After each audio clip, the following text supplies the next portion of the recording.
I'm not a rate of numbers guy, but I guess just to use that language of numbers, I would say it's probably like an 8 just to get that out the way. I don't think that's so much of the big deal, but as far as an experience of a movie, I thought that this was a very solid movie. I enjoyed that it was a hybrid of kind of action and horror, which has been a while since we've kind of had.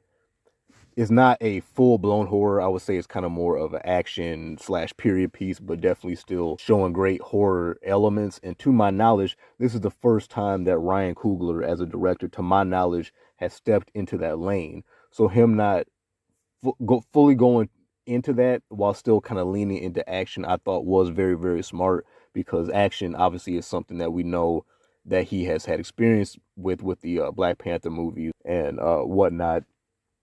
Excuse me, throughout his catalog. But he is also very good with, drama and dialogue and things like this from, Fruitville Station and things like this in, excuse me, some of his earlier works. So it was nice to kind of see a combination of that within this period piece, which I did watch a interview, I believe it was on the Breakfast Club, and he was talking about one thing Ryan Coogler said.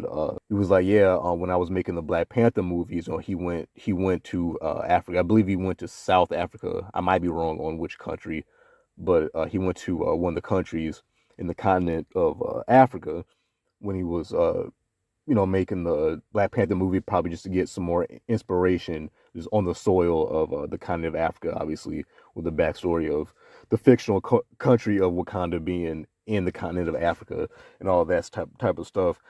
And, he was, relating to the melanated people on the continent of Africa and just, finding some, relatability on, some of the things that we do, whether it be just rhythmically or, certain foods that we may share that's maybe somewhat similar here, here and there and things like this. And he realized that he skipped past his roots, as he said, or in so many words he said on the Breakfast Club. And he was talking about he skipped over the American South, Mississippi and Arkansas, Louisiana, Florida, Alabama, Georgia, et cetera, Texas, the Carolinas, all of this, so on and so forth.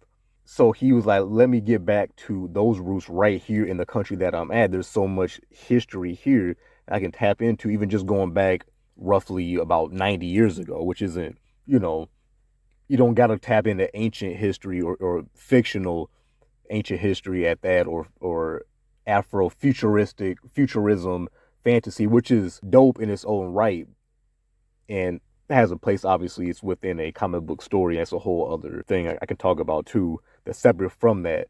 But he's like, why not also make, far as him as a director, you can also make a movie that is also set in fantasy that deals with roots, but his roots here, and brought in things like hoodoo with one of the characters and different things, and historical piece of it being set primarily in 1933.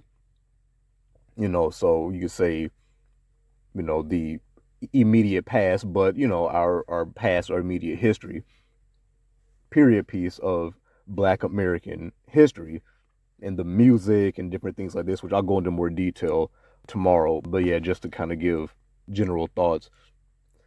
But yeah, I thought a lot of what they did with the visual storytelling and the musical storytelling with the Black culture elements were great. I thought the action was very, very great. I thought the horror, for what it was great. Now, this was supposed to be more of a full blown horror movie. I would have wanted more, but that, even though that was, you could say, the other half of the movie, that's more maybe the other third, with it being kind of like a action kind of history piece, but then also, this horror element. I thought visually a lot of stuff was done great. Some of the characters were cool, and some of the backstories I thought were interesting. I'll go into more detail with that in the next video. But overall, I thought what they did with that was pretty solid, and how they kind of tied some of that with real world things, but also with fantasy and science fiction was interesting. How that all went into play.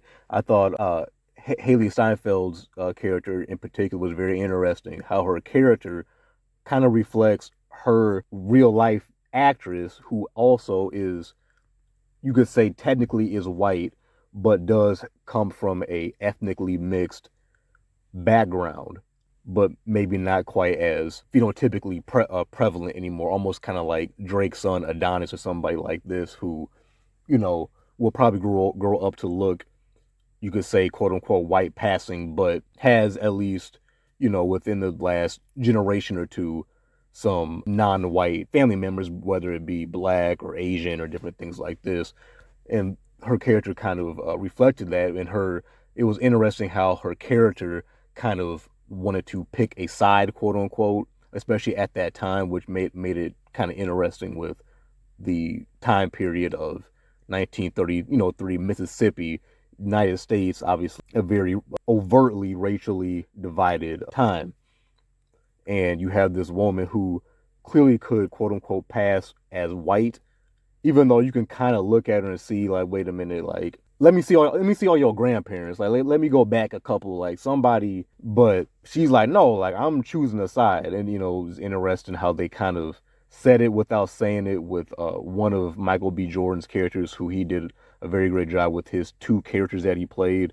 I forget which twin it was. I think it was Smoke. I want to say, but whichever twin it was that had a past relationship with Steinfeld's character, Mary, I believe. They pretty much said it without saying it, that he broke up with her because he was afraid that they got together, either he would get the L word. I don't know if you could say this on YouTube, but with some rope and things that they did back then with rope and black men, I'll just say, or that they would possibly do that to her, with her being a quote unquote white passing, slightly mixed, I guess you could say, person, which he is in real life. But he basically was like, no, I would rather you marry a white man, and you could just live that life and be that which you can just kind of, pass as, and that is very much a big part of your heritage. So go live over there. But she's like, no, I'm choosing, even if it's just my, you know, on my mama's dad's side type, or my dad's mama's side, she's choosing that side. She's like, I'm not going back. I don't know. She was like, oh, so you just gonna be with me for a while and da da da da da, and then you just gonna leave, and you just like, yo, like, I had to bounce and go to Chicago and go with my brother over here hustling, and that turned into a whole thing. So he's like, yo, I can't bring you into that, especially you as somebody who is considered a white woman and be dragging you from the south to up. Don't Nah, like, go marry you that white man that your parents want you to be with, and just, that was real interesting that Ryan Coogler. I'm assuming he wrote this. I gotta look, but if I'm wrong, whoever wrote this wrote Michael B. Jordan's character to be in that predicament. I thought that was very interesting. And then the other twin was with a black woman who practiced hoodoo, who's from Louisiana. I forget the sister's name. She actually is a Nigerian actress, so it wasn't a Black American actress, but she was playing a foundational Black American Creole woman, basically, or a woman from Louisiana who knows root work, where they even mention roots and things like this. Um, and that's who he had a child with that had passed away, and that they kind of had a whole backstory with that. But overall, I thought it was a very interesting movie. There's some stuff here and there you could kind of, nitpick, like, oh, they could have tightened this up. But for this being, to my knowledge, Ryan Coogler's first kind of hybrid action horror type of movie, I thought this was pretty good. And this is the closest thing to Blade that we probably gonna get for a minute. This was just close enough to Blade for Ryan Coogler to say, look, if y'all can't find a director, look, Black Black Panther can wait. You know, we all love the first Black Panther. The second one is, I guess, people are kind of split on it, but I think we can put a pause on Black Panther. If this brother wants to make a Blade movie, I'm gonna make a separate video about this, but if he wants to make a Blade movie, and if this is his pitch, because this Warner Brothers has this. Warner Brothers right now has the best modern Blade movie that's not a Blade movie. If that was on purpose, that was clever. If it wasn't, this was still a very great original style action horror hybrid, black kind of cultured historical type of movie. overall. Was it perfect? No. Like I said, I'd probably give it an 8, but I still thought it was dope.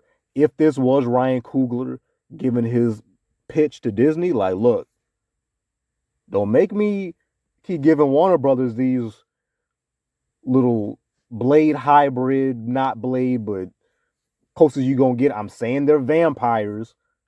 Oh no, they're not hates, they're vampires. We're killing vampires. Oh look, we got a swole black man shooting vampires and stabbing vampires. But hey, the characters are completely different, so this isn't Blade. Uh, but I don't know. I don't know. I don't know. But hey, if he wants to, I say let him do it now. Give Black Panther a break. But that's my little spiel on that. But I'm gonna wrap this up. I gotta edit this. But yeah, I'm gone.